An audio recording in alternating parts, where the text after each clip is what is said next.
Hey, Riddle here. Welcome back to my channel, or welcome to my channel if it's your first time, where we grow stuff and make stuff. Now, I'm going to teach you how to make a particular recipe, and what I want you to understand is several things. One, you want to try to use as organic and as fresh of ingredients as you can. But the second thing is you can make these as simple or as complicated as you want to. But my goal is to make something that's delicious first, but also medicinal and healthy. So what I do, like the Chinese and the Indians do, is I integrate different herbs which are considered medicines into my food. And that way, every day I'm getting all of this nutrition and anti-cancer, antioxidants without having to take them in a pill form because they're actually in my snacks. So we went keto a couple months ago and I had a really great experience with it. So now it's all about finding things that scratch the itch when you're craving those things that you can't have with the keto diet, like pizza. So these are my famous pizza chips. Now, I have the good fortune of having an incredible organic garden. And as you see, these are just a pile of the heirloom tomatoes that we've harvested this week. The cool thing about heirloom tomatoes, everyone's like, oh, what's the big deal about heirloom tomatoes? They're just ugly. Well, every tomato has a different flavor. Some are more sweet, some are more tart, some are more acidic, and so it's really cool when you dehydrate them. It actually concentrates the flavor, and it tastes like a super sweet pizza sauce. These, my pizza chips, that's what I'm going to teach you how to make right now. And again, don't get hung up on the ingredients because you can do any variation of this to your ability that you want. So let's go. First of all, the basics you're going to need: some oil, olive oil. You can use avocado oil. I always like to put a little bit of toasted sesame oil in about everything I do because it adds that nice layer of something just so yummy and satiating. You're going to need nutritional yeast because the nutritional yeast is going to give you your salty, cheesy flavor without using cheese and salt. I add turmeric. It's not a must, but this is just really great for the body. It's an anti-inflammatory, so if you're suffering from arthritis or any autoimmune disease or any kind of inflammation, this helps to lower inflammation in the body. You're going to need tomatoes, fresh tomatoes, and you're going to need some fresh garlic. I'm lazy. I buy the peeled garlic at Costco. I get the gigantic bag, and we use so much of it, we go through it rather quickly. You're also going to need some Italian mixed herb. So the Italian seasoning I grow myself and I powder it. So even if you buy the Italian herb from the grocery store, if you can get it organic, that's much better. That's awesome.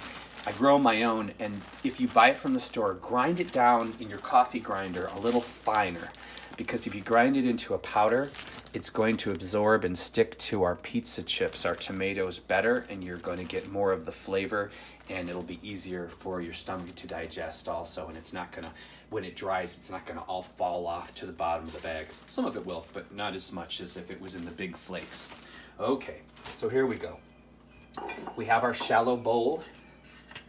We're going to add our oil, a little bit of, I'm using avocado oil. We're going to add a little bit of sesame oil. You can kind of see it's just a little bit more than covering the bottom of our bowl. The reason I could do less than more is that I hate wasting. And so if I get to a point and I have this, all this oil that's been tainted with my tomatoes, I can't really save it unless I'm doing more chips. So I'd rather redo it and add to it. This is the best thing. Of course, you can use a garlic press if you've got a good garlic press.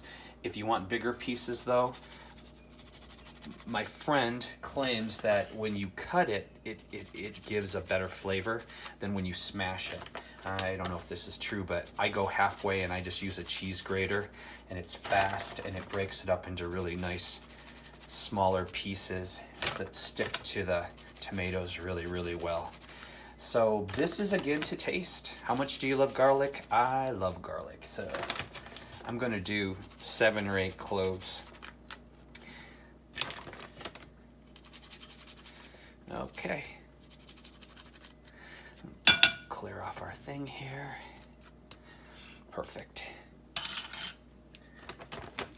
Next, I'm gonna stir this up. So we got it all mixed up. Okay, now we have this beautiful black Japanese trifle tomato. It's an heirloom, really nice flavor. I'm gonna just take the tip off a little bit. Now, the thing about the tomatoes, you're gonna ask me, how long do I dehydrate these? Well, you're gonna put them at the maximum setting, and you're just gonna have to watch them. I like mine crispier, and it also depends on the temperature, the humidity where you live, the elevation where you live. So there's no perfect timing, you just have to watch them. But they do take a while because, as you see, they're super moist, and so they're gonna take a minimum, I'm thinking, of 8 to 12 hours. So when we're slicing them, we're gonna slice them about a 1/4 inch, 1/8 to a 1/4 of an inch. You don't want them too thick, but then you don't want them too thin either, because if they're too thick, you're just never ever gonna dry. So this was a small to medium-sized tomato, and I'm getting a nice, like, 8 pieces from it. We're gonna take this and generously roll it in our oil, and then you want to put it really close together on your tray, on your dehydration tray, to maximize the space. Get a lot of garlic on there. Really coat it. This is so delicious. You just can't believe it. My roommate came home, Michael, the other day, and I had a tray of these for the first time, the first seasonal tomatoes, drying in the kitchen, and he said, "I smell pizza." And we're not supposed to be eating pizza because the keto thing, and I said, "No, you don't. You smell pizza chips." And people love these. And think about all the lycopene and the amazing antioxidants that you're getting from the tomatoes also, just like sun-dried tomatoes. Oh, and that's another thing you can use these for. You know, in the middle of the winter when there's no good tomatoes, you can cut them up and put them in salads just like a sun-dried tomato, but they're super flavorful. Okay, so for time's sake, I already have my tray filled. And I'm gonna show you how to do the spices now. First, we're gonna do our Italian spice. And as you see, just like if you were making a sauce or a pizza, I'm just gonna generously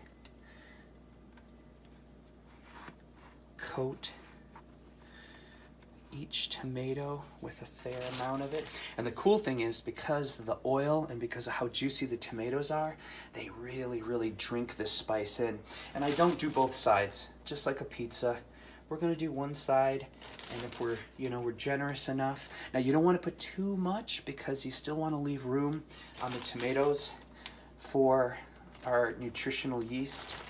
Oh man, that smells so good. You can't believe it already. It already smells like some incredible pizza sauce. Okay, so now this is where you can get as complicated or as simple as you want to. Because I like to make things medicinal, I'm going to sprinkle this beautiful turmeric. Now this turmeric is special. It's a little more expensive than regular turmeric, but I got it at Costco, and it's fortified with the ingredient that makes it super great for combating inflammation. I don't know if you got a good shot of that or not, but you can find it at Costco. I can't remember the price of it. But again, not super necessary to buy the most expensive stuff. Turmeric is turmeric, and who even knows if this is real? But I like the idea of it. So sometimes, they've shown in studies, even when you just believe something is something, it can have a great effect. Okay, so you see I put my turmeric on there, which also adds another layer of flavor. At this point, you have a choice. Do you want it spicy or do you want it mild? I love everything a little spicy, including my tomato sauce. So this is actually my fresh garden pepper that I dried and saved from last year, and it's a mixture of all kinds of hot peppers. Not too much, because it's not my idea to make it like a salsa, but just a little bit of fire to add that you know, a more interesting, a more layered, a more complicated flavor to it. And then, just like a cheese, we're going to use our nutritional yeast from Frontier Co-op. They have the best price on this. You can find this on eBay, and I think it's also on Amazon. And you look up your nutritional yeast, I believe is deactivated, so I think it's keto friendly. And this is the magic, because it tastes like cheese, but it's high in protein. And what else does yeast have in it? Lots of things, lots of different nutritional values.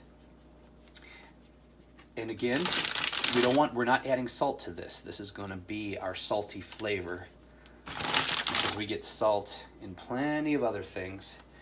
And if you put salt with the nutritional yeast, it will be too salty. It will overpower it.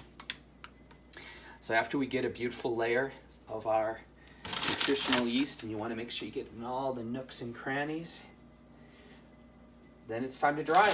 That's it. And these will blow you away. They are just incredibly delicious. And if you serve them to your friends, just watch them, because they'll have no idea how much trouble they were to make, and how many tomatoes. This will turn into a very small bag of tomatoes, actually, when it's dehydrated. And to give you an idea, this is 2 trays. 2 trays already. Well, maybe there were more here before. I think everyone's gotten into eating the hell out of these. But try one for flavor. Oh my God, so good.